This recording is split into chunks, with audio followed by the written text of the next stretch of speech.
चलो स्टार्ट करते हैं।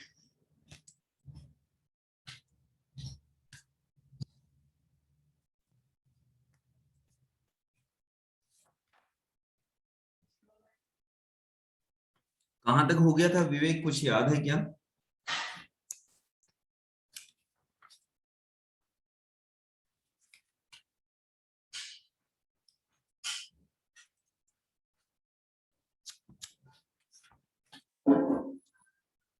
विवेक,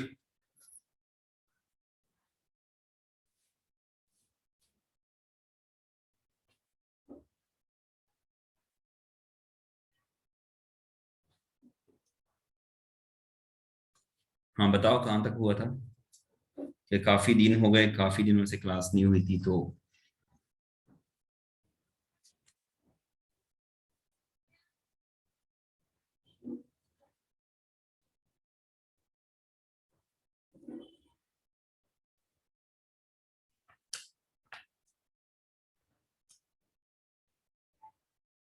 ठीक है, जल्दी करो। मुझे भी जहां तक याद आ रहा है,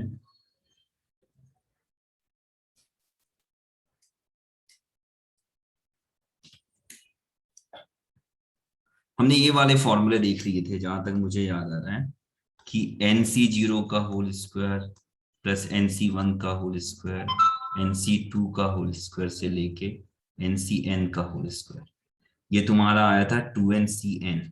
और इसी में NC0 NC1 plus NC1 NC2 NC3, अगर कॉन्सेक्यूटिव टर्म लेते हैं NCN-1 NCN तक, तो इसकी वैल्यू आती है 2NCN-1, मतलब ये वाला जो टर्म रहता है।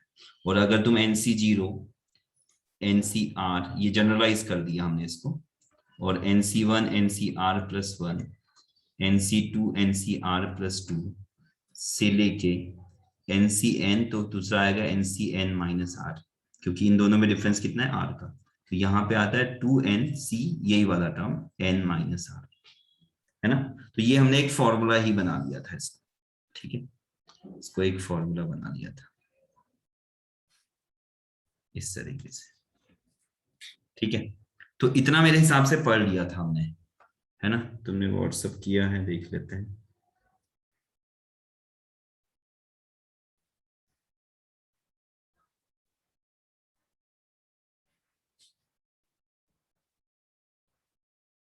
हाँ, मैंने इसको प्रूफ भी करके दिखा दिया था।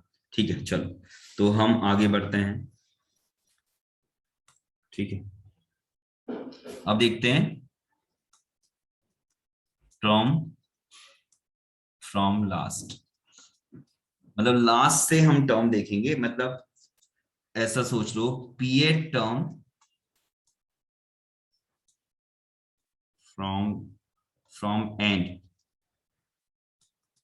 इन the expansion of a plus b की पावर एन। ठीक है, अगर तुम पीएड टर्म देख रहे हो फ्रॉम द एंड, एंड से पीएड टर्म, स्टार्टिंग से नहीं, एंड से, तो वही चीज हम लिख सकते हैं पीएड टर्म फ्रॉम बिगिनिंग या स्टार्टिंग इन बी प्लस ए की पावर एन। अब समझते कैसा, देखो, जब तुम ए प्लस बी की पावर एन का फॉर्मूला लिखते हो तो आता है NC0 ए की पावर एन, फिर NC1 ए की power n minus one b, फिर NC2 ए की power n minus two b square से लेके NCn माइनस टू ए की पावर टू बी की पावर n माइनस टू, फिर NCn minus one A B की power n minus one, और फिर NCn बी की पावर n, ऐसे टर्म आते हैं, है ना। और अगर b minus a b plus a करते हो जब, तो पावर n, मतलब a प्लस बी लिखो या b प्लस ए लिखो, बात तो एक ही है।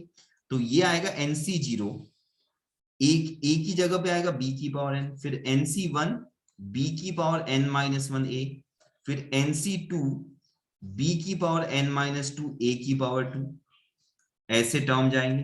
फिर NCn माइनस टू बी की पावर टू ए की पावर n माइनस टू, फिर NCn माइनस वन बी ए की power n minus one plus NCn ए की पावर n।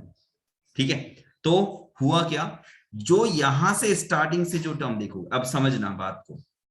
ठीक है, जो NC0 होता है, हमको पहले से पता है NC0 और NCn सेम चीज है, NC1 और NCn माइनस वन सेम है ना।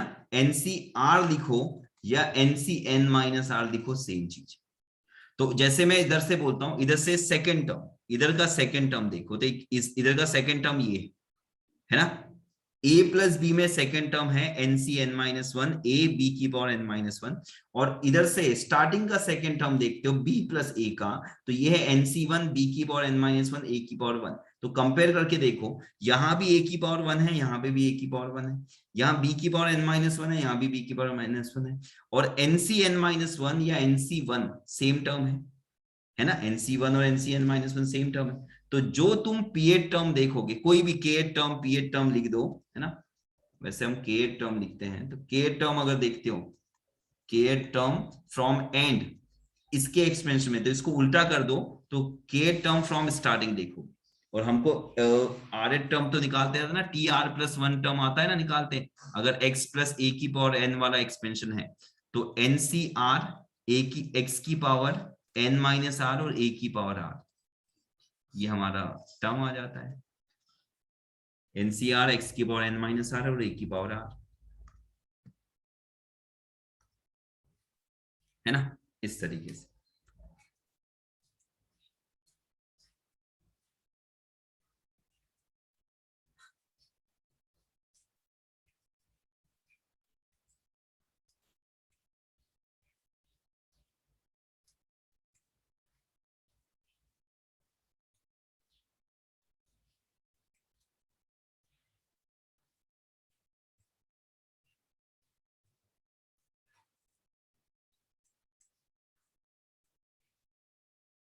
समझ में आ रहा है इतना,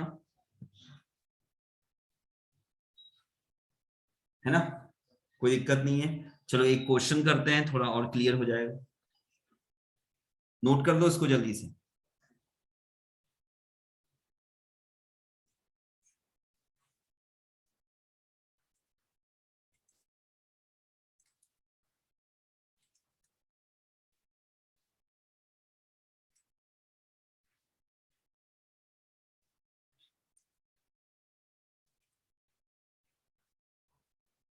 चलो ठीक है, मैं इसको हटा रहा हूं। अब एक क्वेश्चन करते हैं। ठीक है, find seventh term from last in 4x cube minus 3x raise to power 50। ठीक है, जैसे ये क्वेश्चन है समझना। अब मैंने दिया है इसमें seven term from the last 4x cube minus 3x raise to power 50। तो मैं यहां लिखूंगा seventh term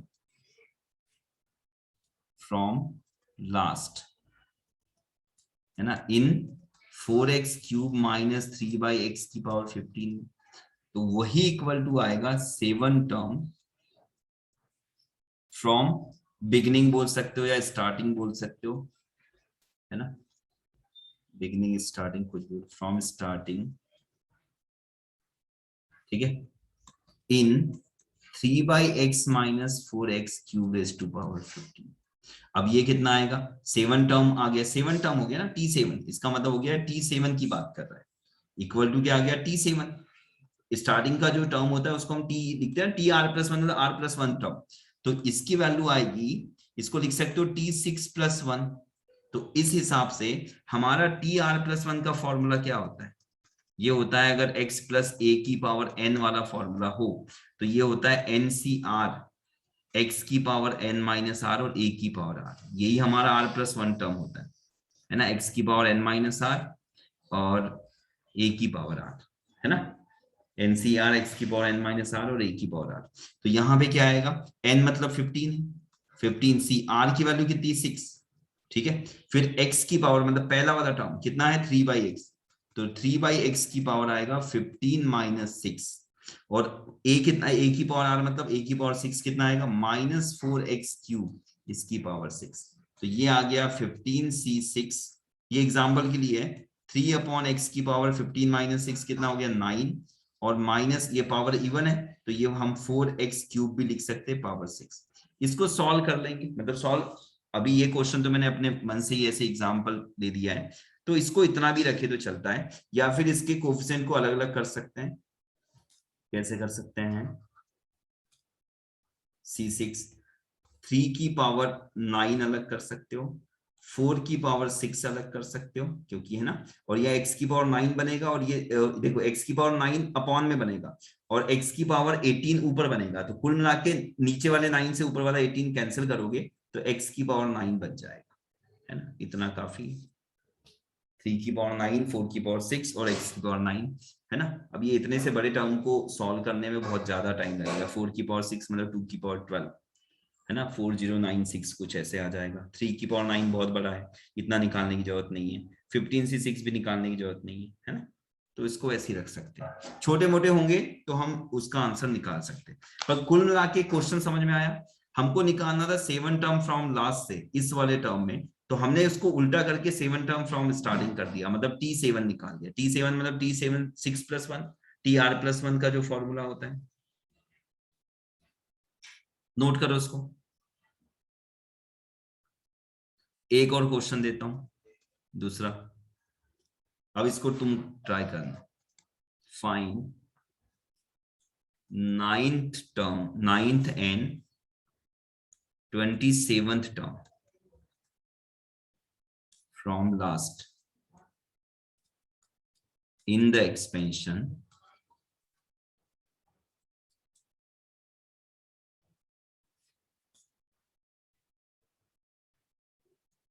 2x² minus 7/x³, इसकी पावर दे देते हैं कुछ 43, ठीक है, बताओ क्या क्या आएगा, मतलब निकाल सकते हो, निकालो, व्हाट्सअप कर दो सॉल्व करके।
आ गया, क्या करोगे?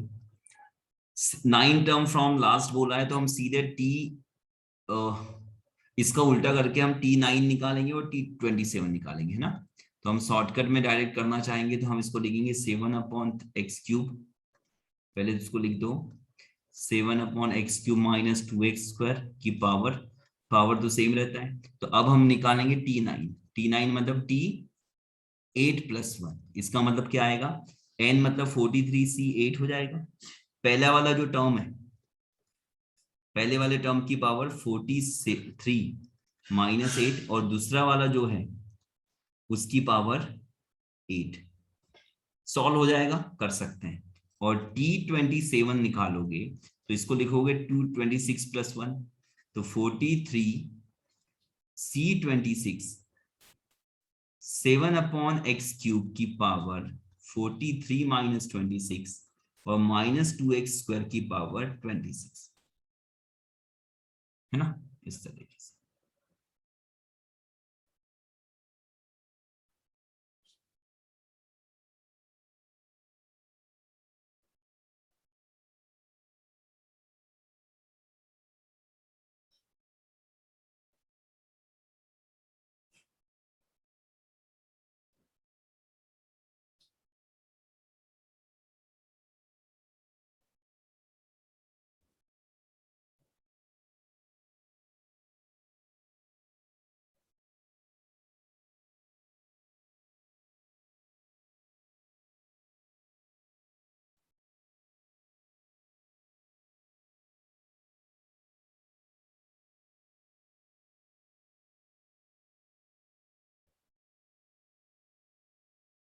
समझ गए?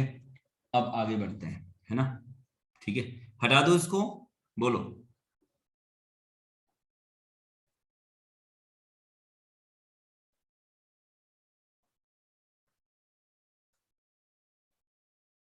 अब देखते हैं न्यूमेरिकली ग्रेटेस्ट टर्म,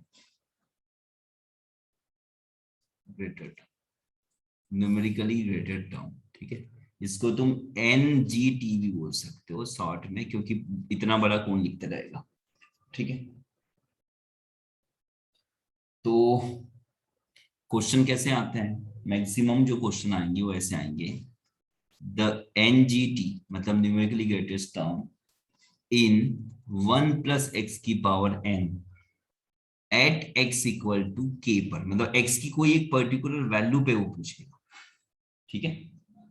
तो उसमें हमारा पहला तरीका क्या है, स्टेप 1 क्या है, स्टेप 1 में क्या करना है तुमको, हम m निकालेंगे, m आता है मॉड ऑफ x, ये x दिख रहा है ना, मॉड ऑफ x। अगर यहाँ पे ऐसा हो जाए कि तुमको लगे कि सर x+a दिया हुआ है उसकी पावर n है, तो तुम यहाँ से a की पावर n कॉमन निकालोगे तो ये 1+x/a की पावर होल पावर n बन जाएगा। तो ये तुम्हारा x हो गया और ये 1, लेकिन यहाँ पे 1 लाना है, इस जगह पे 1 लाना पड़ेगा, ठीक है। वो तो क्वेश्चन में से तुमको समझ में आ जाएगा, ठीक है। तो इसका फॉर्मूला है n+1 मॉड x, मॉड का x n+1 और मॉड x+1, ठीक है। इसको मतलब हम निकाल भी सकते हैं, ऐसा कुछ नहीं, पर इसको फालतू में उतना सारा करने से अच्छा इसको डायरेक्ट याद है। अब स्टेप 2 में क्या करना है, स्टेप 2 में दो केसेस बनेंगे, केस के हिसाब से होगा, ठीक है। पहला केस होगा, केस फर्स्ट होगा, इफ m तुम्हारा अगर होल नंबर आ जाए, ये जो वैल्यू है पूरी होल नंबर आ जाए, मतलब 2 5 7 9 ऐसे कुछ आ जाए, ठीक है। तो उस केस में हमारे पास 2 NGT मिलते हैं, मतलब न्यूमेरिकली ग्रेटेस्ट टर्म मिलेंगे 2, कौन कौन से, TM term and TM+1 term, समझो, TM और TM+1 टर्म, ये दो टर्म मिलेंगे, ठीक है। और अगर केस सेकंड देखते हैं, इसी का केस सेकंड कि इफ m जो है होल नंबर नहीं आता है ना, नॉट होल नंबर या not equal to whole number, उस केस में एक ही मिलेगा। तो उस केस में तुम्हारा t जो आएगा वो आएगा ग्रेटेस्ट इंटीजर फंक्शन +1, ये तुम्हारा टर्म बनेगा, वन टर्म, एक ही टर्म आएगा, जो ग्रेटेस्ट इंटीजर टर्म होगा वो वन टर्म आएगा। अब मैंने यहाँ पे लिखा है ग्रेटेस्ट इंटीजर फंक्शन, ये जो लिखा है ये तुम्हारा GIF, इसको बोलते हैं ग्रेटेस्ट इंटीजर फंक्शन। ये हमने पढ़ा हुआ है। ग्रेटेस्ट इंटीजर फंक्शन ऐसा होता है, 2.37 लिखा है ना, इसके लिए 2 वैल्यू होती है, ठीक है। अगर 5.79 लिखा है तो वैल्यू 5 होती है, जो इंटीजर रहेगा, ठीक है। और अगर -3.79 लिखा है ना, तो -3 है तो इसका आंसर आता है -4। मतलब यहां दो वैल्यू होगी, -3.79 यहाँ पे है, तो ये किन दो इंटीजर के बीच में, ये है -4 और -3 के बीच में। तो ये छोटा वाला जो इंटीजर है, जिन दो नंबर के बीच में है, जो दो इंटीजर के बीच में, उसमें जो छोटा इंटीजर होता है उसी का आंसर आता है। जैसे इसका देखो, ऊपर वाले का, ये किन दो इंटीजर के बीच में, 2 और 3 के बीच में। मतलब 2.79 कहां पे, 39 कहां पे, 37 यहाँ पे, तो इसका आंसर आएगा 2। और ये कहां पे है, ये 5 और 6 के बीच में, मतलब यहां कहीं पे 5.79, तो इसका आंसर आएगा 5। जो छोटा इंटीजर होगा जिन दो इंटीजर के बीच में, उसमें छोटा इंटीजर जो होगा वो आंसर आता है, ये समझ सकते हो, ठीक है। इतना, ठीक है। तो हम इसमें एक आध क्वेश्चन देखते हैं।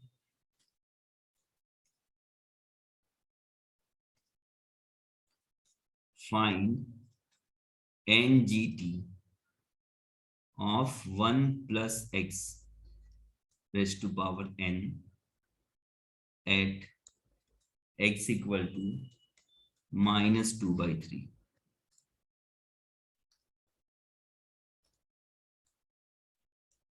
ठीक है, fine NDG of 1 plus x raised to power n, नहीं n की कुछ वैल्यू देना पड़ेगा, ठीक है। n की वैल्यू कुछ ले लेते हैं, 17 रख देते हैं, ठीक है। तो इसको ट्राई करना पड़ेगा। तो हमारा सबसे पहला काम क्या है, कुछ ऐसा कुछ है नहीं, हमने उसको बहुत सिंप्लीफाई फॉर्म में लिख के रखा है। हमको सबसे पहले m निकालना है ना। चलो निकालो बोला m की वैल्यू क्या आती है देखते हैं, तुम निकालो m।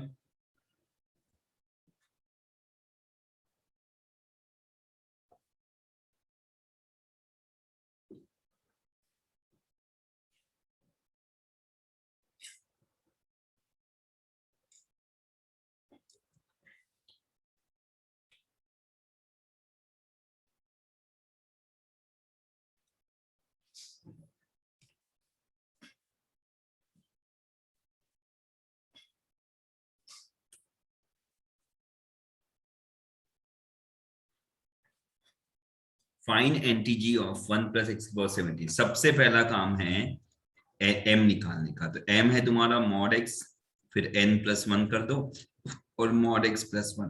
कोई ज्यादा टफ चीज नहीं है।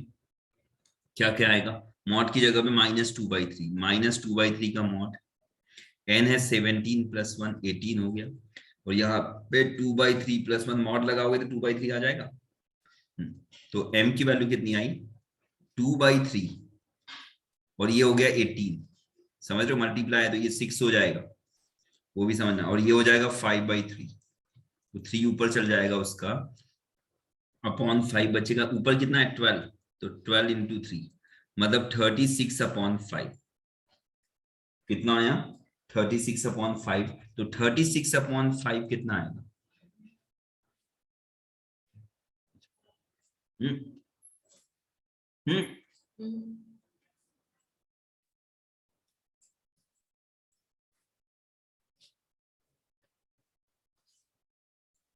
हम्म कितना आएगा, 36 का डबल करो 72, मतलब 7.2। ये होल नंबर नहीं है, तो हमारा जो टर्म आएगा वो आएगा टर्म, होल नंबर नहीं है इसलिए m+1 आएगा। ये देखा है, ये देखो, तो इसकी वैल्यू 7.2 का ग्रेटेस्ट जब निकालोगे 7 आएगा, 7+1।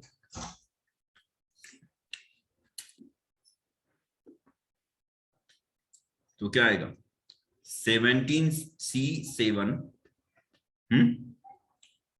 और x की पावर 7 वैल्यू रख दो। तो 17C7 x तुम्हारा है -2/3 ठीक है। अब तुमको लगेगा कि सर ये तो नेगेटिव वैल्यू है ना, हम तो ग्रेटेस्ट वैल्यू चल रहे थे ना, लेकिन ध्यान दो greatest term numerically greatest term चाहिए।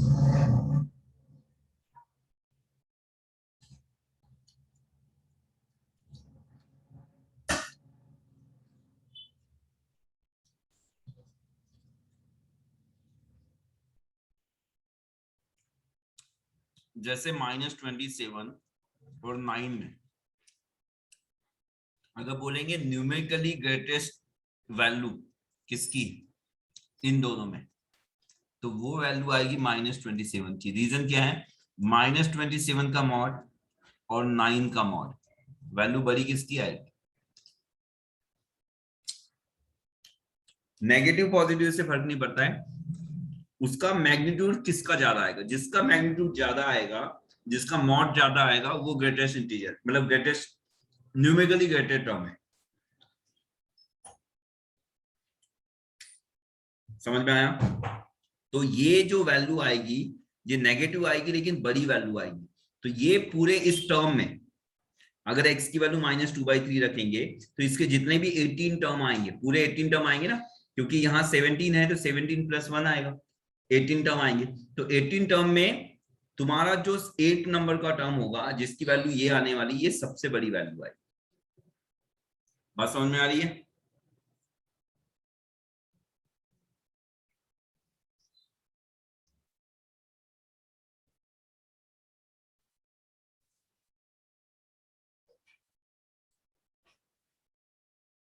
ठीक है, नोट कर लो इतना।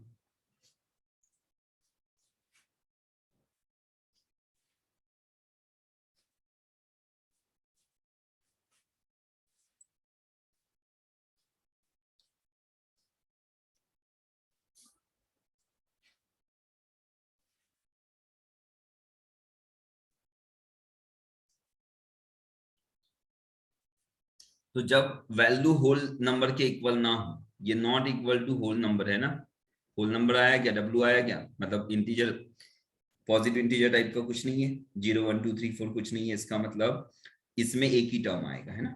और जब होल नंबर कभी गलती से आ गया तो तब दो टर्म आएंगे, और याद रखना वो दोनों टर्म इक्वल होते हैं, ये दोनों टर्म जो आते हैं ना, ये दोनों टर्म इक्वल होते हैं, क्योंकि अगर इसमें से कोई भी एक बड़ा हो गया तो वही तो greatest term, numerically greater term हो जाएगा।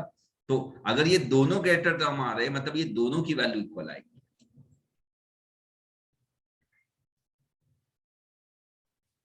उसमें हो सकता है एक की वैल्यू पॉजिटिव आ रही हो, एक की नेगेटिव, जैसे एक की वैल्यू -23 आ रही है, एक की 23 आ रही है, तो ये दोनों वैल्यू इक्वल है न्यूमेरिकली, क्योंकि हम मॉड लगा के चेक करेंगे। समझ गए। तो न्यूमेरिकली अगर बोला है तो समझ जाना नेगेटिव पॉजिटिव का सबको पॉजिटिव कर दो, या सबको मतलब सब में मॉड लगा दो जिन जिन में भी न्यूमेरिकली ग्रेटर देन ऐसा कुछ टर्म आया है तो।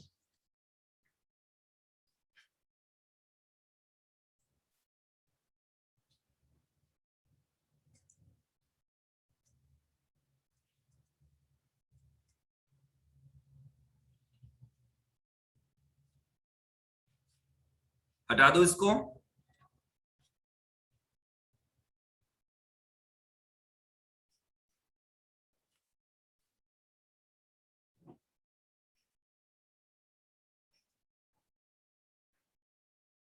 चलो एक क्वेश्चन तुम ट्राई करो।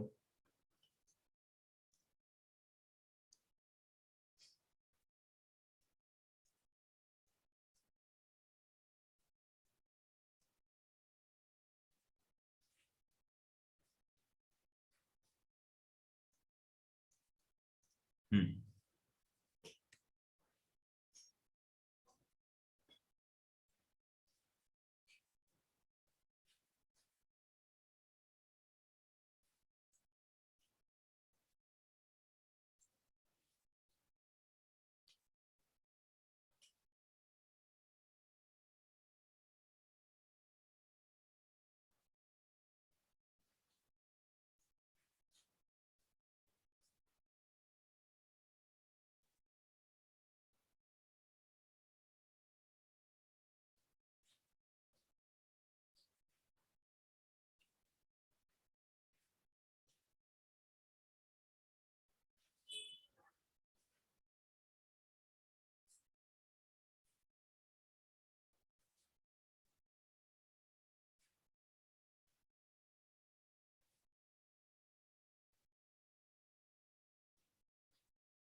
आ गया। सबसे पहले m निकालोगे, mod x n+1 upon mod x +1, है ना, याद हो जाना चाहिए। तो ये है 4/3, यहाँ पे 14 + 1 15 हो गया, इसको 5 से कैंसिल करके 5 लिख सकते हो। और ये 4/3 + 1 नीचे आएगा, 7/3 हो जाएगा। तो 3 ऊपर जाएगा, 3 × 4 × 5 अपॉन नीचे आएगा 7, है ना। तो वैल्यू कितनी आ रही है, ये 60/7, ठीक है। तो 60/7 की लगभग वैल्यू कितनी आएगी, अप्रोक्सीमेट 9 नहीं होगा, 8 पॉइंट समथिंग होगा, है ना। 40 होगा तो 5, 8.5 लगभग, है ना। तो ये वैल्यू यही आएगा क्या, कुछ गड़बड़ तो नहीं किए हमने? सॉरी सॉरी, यहाँ x की जगह पे एक्चुअल में यहाँ पे हमने उसको कंप्लीट नहीं किया ना। देखो ध्यान से, देखो देखो देखो, रुको, जल्दबाजी में हमने गड़बड़ कर दिया है। क्या गड़बड़ किया, ध्यान देना, क्या गड़बड़ किया है। मैंने क्या बोला था, इसको 1 बनाना है। तो यहाँ पे पहले क्या होगा, पहले 2 - 3x की पावर 14 को तुमको लिखना पड़ेगा, 2 की पावर 14 कॉमन लेके 1 - 3/2 × x, इसकी पावर 14, ठीक है। फिर इसको लिखोगे 2 की पावर 14 1 + -3/2 x और इसकी पावर 14। तो ये तुम्हारा x हो गया। अब हमारा फॉर्मूला होता है mod x n+1 upon mod x +1। Actual में ये x कौन सा, किसके लिए था, 1 + x की पावर n वाले के लिए। तो अभी लेकिन हमारे पास x की जगह पे ये टर्म है, तो इसका m क्या आएगा, मॉड -3/2 × x और n+1 अपॉन इसका, देखेंगे देखो ये तो सबके साथ मल्टीप्लाई होने वाला है, ये जो जितना बड़ा होगा उतना मल्टीप्लाई करके ज्यादा बड़ी वैल्यू बनेगी। और यहाँ पे -3/2, अच्छा उसमें x की वैल्यू भी तो रखना है, -3/2 x में हम x की वैल्यू भी रखेंगे। तो पहले यहाँ पे +1 लिख देते हैं, फिर एट x = क्या बोला है, 4/3, तो वैल्यू रखो। तो -3/2, ये क्वेश्चन अच्छा इंपॉर्टेंट हो गया तुम्हारे लिए कि अगर ऐसी कंडीशन आई तो क्या करेंगे। इसी मैंने बोला था कि बाद में हम क्वेश्चंस करेंगे। तो ये हो गया 4/3, n+1 हो गया 15 अपॉन -3/2 × 4/3 +1, ठीक है। तो m की वैल्यू निकाल लेते हैं, m कितना आएगा, यहाँ पे ही निकाल लेते हैं। तो m की वैल्यू देखो, ये 3 से तो 3 कैंसिल, ये 4 से 2 कैंसिल, -2 का मॉड 2 बनेगा इंटू 15 है। और ये कितना बनेगा, ये भी 2 बनेगा, है ना, 2 + 1 3, ये 5 हो गया। तो यहां ध्यान देना, m की वैल्यू 10 आ गई है। और ये क्या है, ये बिलोंग्स टू होल नंबर है। तो दो टर्म आएंगे, tm+1 एंड tm, कोई भी एक निकाल दो क्योंकि वैल्यू तो सेम ही रहने वाली है। तो हम 10+1 निकाल लेते हैं, 10+1 और 10 t10, है ना, दोनों की वैल्यू सेम आएगी। तो हम t10+1 की वैल्यू निकाल लेते हैं, वो कितनी आएगी, उसमें आएगा तुम्हारा 14।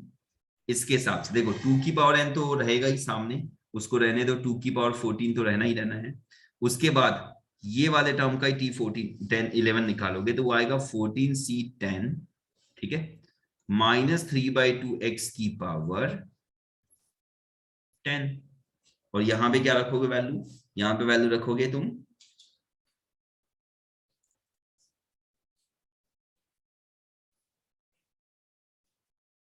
इसकी वैल्यू कितनी आएगी, -2 आएगी। तो यहाँ पे आ गया 2 की पावर 14 14c10, और ये है -2 की पावर 10, 2 की पावर 10 बनेगा तो 2 की पावर 24 14c10, ये तुम्हारी वैल्यू आ जाएगी।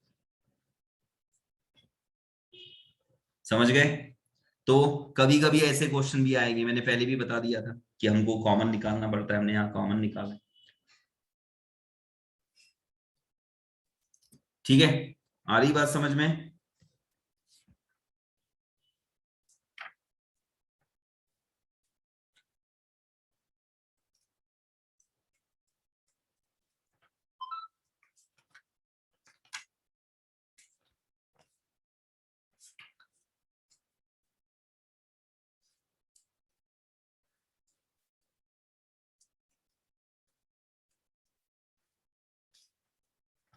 ठीक है, आज के लिए इतना ही रखते हैं ना।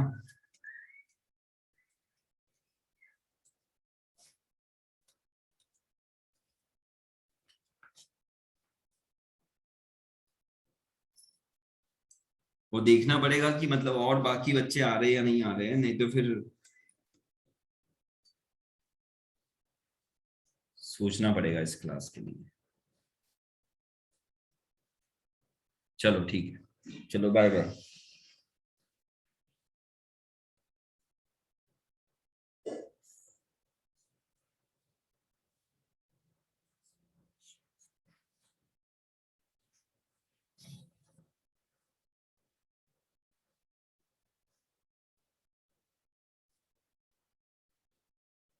चलो क्लोज कर रहा है ना।